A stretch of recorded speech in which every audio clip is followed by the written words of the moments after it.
आज एक नया डेरिवेशन स्टार्ट करते हैं। आवेशित चालक की स्थितिज ऊर्जा या potential energy of a charge conductor.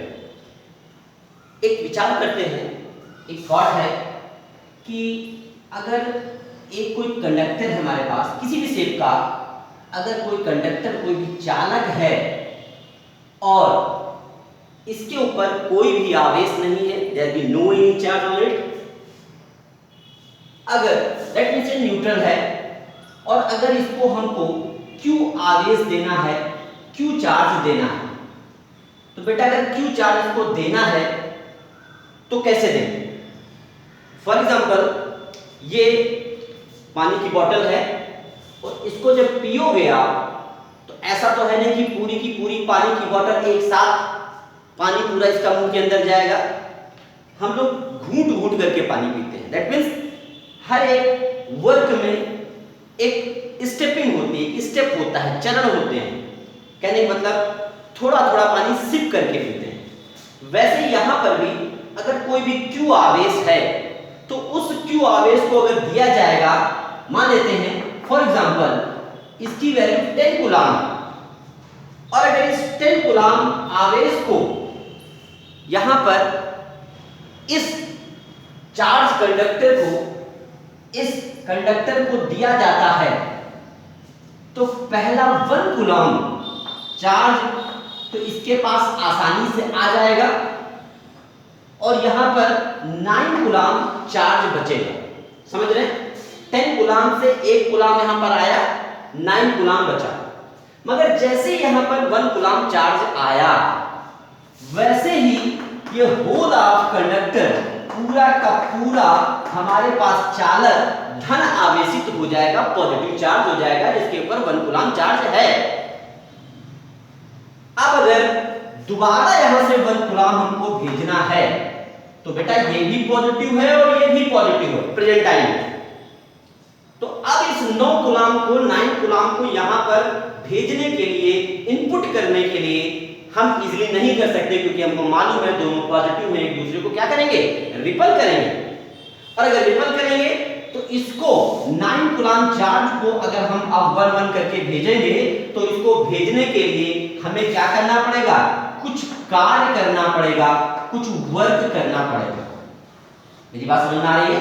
फिर से समझ लीजिए, अगर कोई भी चार्ज किसी भी चालक को, किसी भी कंडक्टर को दिया जाएगा तो पहला 1 कूलाम देने में तो उसके ऊपर कोई वर्क नहीं होगा क्योंकि ये न्यूट्रल होगा। मगर जैसे ही 1 कूलाम इसके पास आया, कुछ कूलाम आया, तो ये भी और ये भी दोनों सेम हो जाएंगे, एक ही जैसे हो जाएंगे।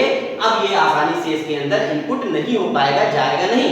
तो इसको अंदर भेजने के लिए हमें क्या करना पड़ेगा, कुछ वर्क करना पड़ेगा, इसको कुछ वर्क करना पड़ेगा। और वही वर्क, वही कार्य इसके अंदर एक स्थितिज ऊर्जा, एक पोटेंशियल एनर्जी के फॉर्म में स्टोर हो जाती है। ठीक है? तो Q चार्ज हमको भेजना है, कितना आवेश भेजना है हमको, Q आवेश भेजना है। ठीक?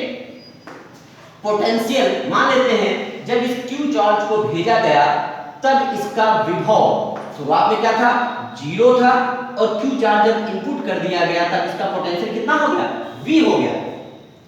तो ऐसा तो नहीं एकदम से V हो गया होगा, 1 कूलाम भेजा गया तो कुछ पोटेंशियल बढ़ा होगा, विभव कुछ बढ़ा होगा, फिर 2 कूलाम हुआ चार्ज। यहां पर हमने बताया आपको ये है, ये 10 कूलाम है, 1 कूलाम इसको दिया गया तब इसमें पोटेंशियल कुछ हुआ होगा, V1 मान लेते हैं। फिर दोबारा 1 कूलाम और दिया गया तो यहाँ पर 2 कूलाम चार्ज हुआ तो पोटेंशियल और बढ़ गया।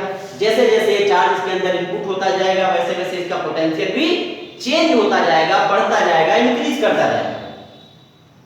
और जब फाइनली 10 कूलाम चार्ज यहाँ पर पहुंच जाएगा तब उसका विभव पोटेंशियल जो है हमारे पास, वो पोटेंशियल कितना हो जाएगा बच्चों, V हो जाएगा।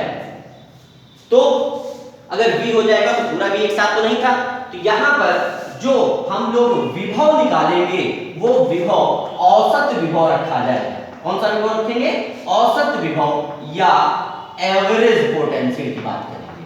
क्यों एवरेज पोटेंशियल की बात कर रहे हैं, क्योंकि हर एक पॉइंट पर, हर कूलाम देने पर इसमें विभव पोटेंशियल लगातार चेंज हो रहा है। तो पहले 0 था, V हो गया, तो यही तो एवरेज या औसत निकालने का तरीका है V/2। ठीक है, ये हमारे पास आया। अब हमको निकालना है वर्क। ठीक है, वर्क आपको पता है, बताने की जरूरत हमको नहीं है। वर्क इज इक्वल टू क्या होता है, आवेश गुणे विभव, है ना। That means work equal to charge, जो चार्ज दिया गया, और इनटू पोटेंशियल। ठीक है, वैल्यू रखिए, W is equal to charge कितना इनपुट किया गया Q, पोटेंशियल औसत एवरेज रखेंगे V/2, और यही वर्क जो है उसमें एनर्जी के फॉर्म में स्टोर हो जाएगा, ऊर्जा के रूप में संचित हो जाएगा। तो W की जगह पर U, क्योंकि दोनों एक ही हैं, हाफ ऑफ QV हो जाएगा। ठीक, पहला ही आया। अब हमको मालूम है Q इज इक्वल टू बच्चों क्या होता है, CV, या V is equal to Q/C। C जहां पर क्या है, कैपेसिटेंस है, उसकी धारिता है। तो अब U की वैल्यू क्या हो जाएगी, half of Q into V की जगह पर क्या रखेंगे, Q/C, that is half of Q into Q²/C। ये सेकेंड फार्मूला बनेगा। वैसे ही Q की वैल्यू क्या पड़ी है, CV, यहीं से देख लें। तो U is equal to half of Q की जगह पर CV, मतलब C²V²/C, एक C से C कैंसिल, तो हाफ ऑफ CV²। तो हमारे पास इस वर्क डन या पोटेंशियल एनर्जी या स्थितिज ऊर्जा के तीन फार्मूले यहां पर बनकर आते हैं। ठीक है, इसको आप लोग करें, अगर कुछ न समझ में आए तो पूछे हमसे। ठीक है, और थोड़ा सा आगे बढ़ते हैं, आगे की तरफ। ठीक है, थोड़ी सी बात और करेंगे हम लोग, और वो बात होगी रीडिस्ट्रीब्यूशन ऑफ चार्जेस, आवेशों का पुनर्वितरण। थोड़ी सी बात करेंगे बस, आवेशों का पुनर्वितरण या redistribution of charges, redistribution of charges, charges का रीडिस्ट्रीब्यूशन, पुनर्वितरण। कैसे, मान लेते हैं हमारे पास दो कंडक्टर हैं, दो हमारे पास चालक हैं A और B। इस पर चार्ज है Q1, इस पर चार्ज है Q2, इस पर विभव पोटेंशियल है V1, और इस पर पोटेंशियल है V2। इसकी कैपेसिटेंस धारिता है C1 और इसकी है C2। अगर मान लें कि V1 विभव जो है वो V2 से बड़ा है, V1 is greater than V2। ठीक है, तो अगर इन दोनों को किसी वायर से कनेक्ट किया जाए, जोड़ा जाए, तो हमेशा याद रखिएगा बच्चों, अगर कोई भी दो कंडक्टर्स को, दो चालकों को एक दूसरे से जोड़े, तो आवेश चार्ज जो होता है वो हायर पोटेंशियल से लोअर पोटेंशियल, मतलब उच्च विभव से निम्न विभव की तरफ आवेश बहने लगता है। That means charge is always flows through higher potential to lower potential. ठीक, पानी है, पानी हमेशा ये क्या है, हाइट से कहां जाएगा, नीचे की तरफ जाएगा, नीचे से ऊपर नहीं जाता है। कहां आता है, ऊपर से नीचे। ऊपर का मतलब हाई पोटेंशियल, नीचे का मतलब लोअर पोटेंशियल, और पानी जो आ रहा है वो क्या है, चार्ज। कहने का मतलब चार्ज जो है वो फ्लो कहां से होगा, हायर से लोअर की तरफ होता है। कहने का मतलब है कि अगर दो कंडक्टर्स को हम लोग कनेक्ट करें तो हमेशा चार्ज हायर पोटेंशियल से लोअर पोटेंशियल की तरफ फ्लो होने लगता है। ठीक है, अगर यहां पर देखें तो Q1 की वैल्यू क्या होगी, C1V1 मालूम होगा आपको, Q2 की वैल्यू क्या होगी, C2V2। ठीक है, अगर इन दोनों को मिलाया गया, जोड़ दिया गया, कनेक्ट कर दिया गया, तो हायर पोटेंशियल से लोअर पोटेंशियल की तरफ चार्ज फ्लो होगा, मतलब आवेश होगा, वो उच्च विभव से निम्न विभव की तरफ बहने लगेगा, A से B की तरफ जाने लगेगा, क्योंकि ये हायर पोटेंशियल पर है, उच्च विभव पर है, ये लोअर पोटेंशियल पर है, निम्न विभव पर है। और ये काम तब तक होगा जब तक दोनों के विभव, दोनों की पोटेंशियल सेम न हो जाए, कॉमन पोटेंशियल न हो जाए, उभयनिष्ठ विभव न हो जाए। तो मान लेते हैं कि जब दोनों को जोड़ा गया तो उनका उभयनिष्ठ विभव, that means common potential V हो गया। ठीक है, समझ में आ रही बात? तो ये जो है हमारे पास इस तरीके से यहां पर बनता है। ठीक, उसके बाद आगे बढ़ते हैं हम लोग। तो अब देखिए ये जो कॉमन पोटेंशियल है V, वो कितना होगा? V इज इक्वल टू क्या होगा? Q अपॉन C, मतलब टोटल चार्ज ऑन बोथ, दोनों पर चार्ज और दोनों पर कैपेसिटेंस, दोनों चार्ज कितना है?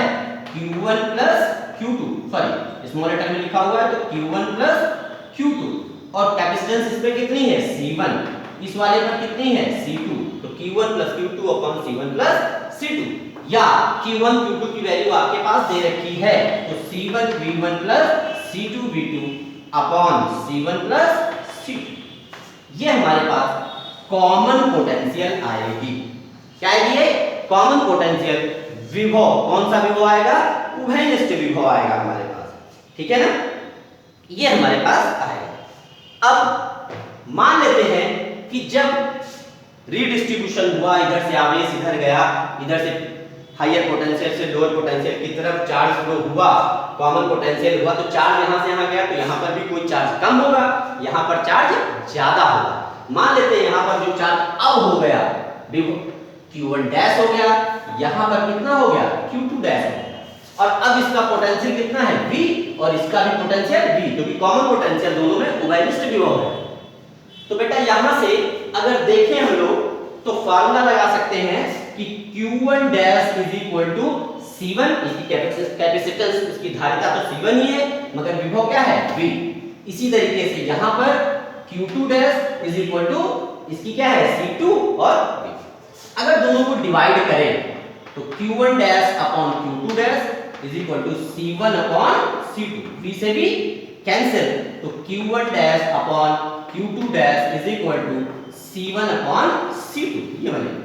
इसका क्या मतलब हुआ कि जो आवेशों का पुनर्वितरण है, ये पुनर्वितरण ही तो है, रिडिस्ट्रीब्यूशन होने के बाद ही तो मिला है आवेश, तो आवेशों का पुनर्वितरण उनकी धारिताओं के अनुपात में होता है। फिर से समझ लीजिए, आवेशों का पुनर्वितरण Q1 dash upon Q2 dash ये कब के हैं? जब दोनों को जोड़ दिया गया तो इससे आवेश यहां पर गया, तो इसके बाद जो बचा इसके पास जो आया, ठीक है, तो Q1 dash upon Q2 dash मतलब आवेशों का पुनर्वितरण उसकी धारिताओं के अनुपात में होता है।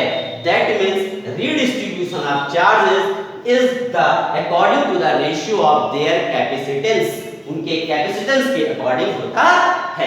फिलहाल आज आप लोग यहीं तक करें, वर्क करके हमको सेंड करें, कोई प्रॉब्लम हो तो हमारे नंबर पर आकर आप बात करें। ओके बच्चों, थैंक यू।